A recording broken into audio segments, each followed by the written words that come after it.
Bom dia, pessoal, tudo bem? Aqui é a professora Carisa. Nós vamos fazer a correção dos exercícios da semana 1, ok? Bom, pessoal, então nosso primeiro exercício, tá? Qual é a tarefa que vocês têm nesse exercício? É para vocês relacionarem os conceitos das definições que estão aí embaixo, tá bem?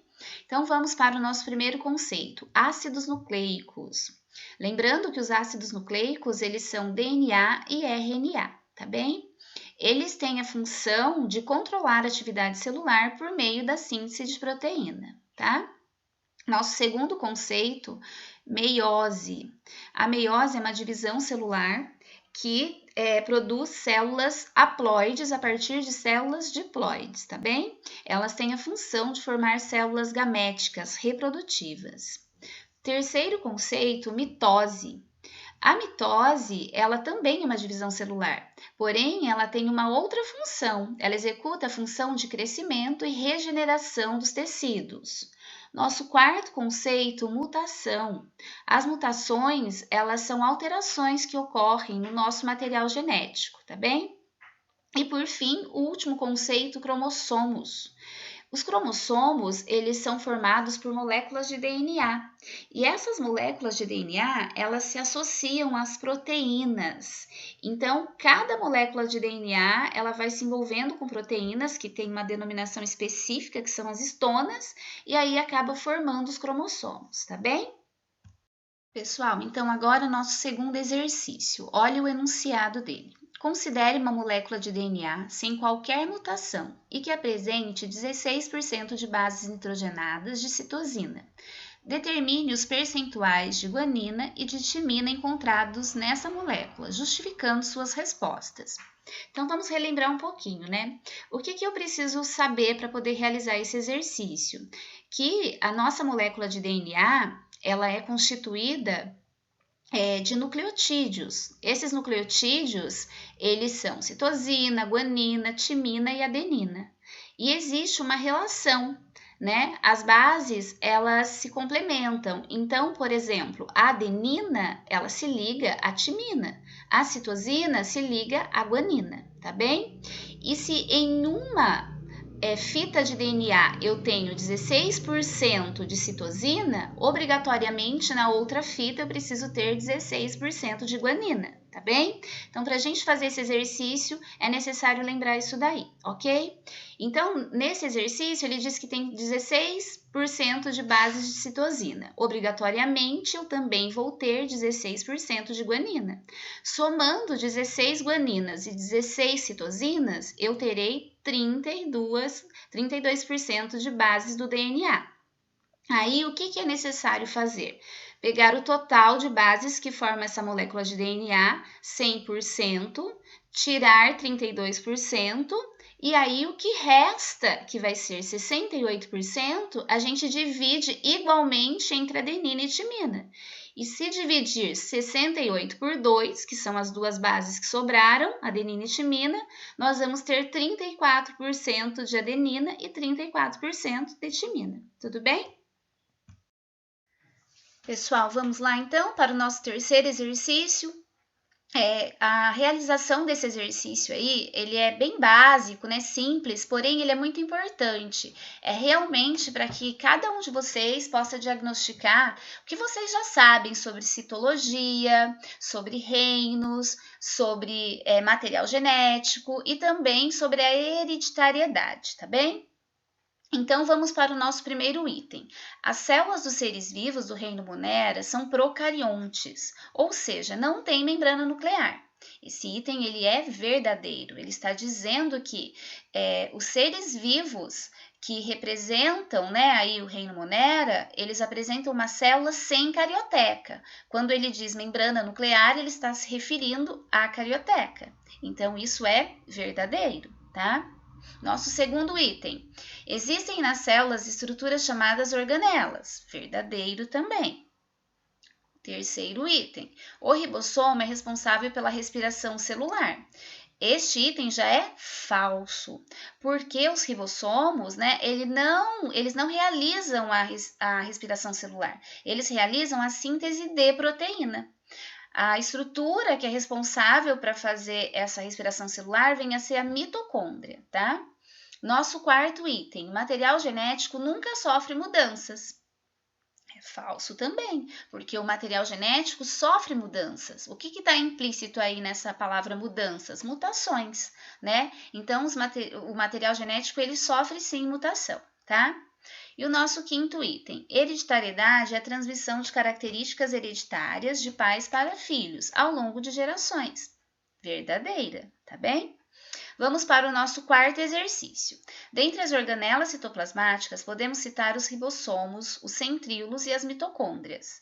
Quais são, respectivamente, as suas funções nas células? Então, vamos lá. Os ribossomos, né, eles executam a função de síntese de proteína. Eles se associam aos RNAs, principalmente ao RNA mensageiro, e realiza a síntese de proteína, a produção de proteína, tá bem? O centríolo, ele é uma organela presente nas células animais, né? Vamos lembrar disso daí, ele não está presente nas células vegetais. E ele realiza a função de participar, né? Ele participa da divisão celular e também acaba constituindo os cílios e o flagelo. Cílios e flagelos são estruturas que servem para locomoção de células, tá? E as mitocôndrias, elas realizam a oxidação celular. Essa oxidação celular seria a respiração celular. E através desse processo, elas conseguem, essas organelas, produzirem ATP, que vem a ser energia, tá? Pessoal, vamos lá fazer o exercício número 5, então?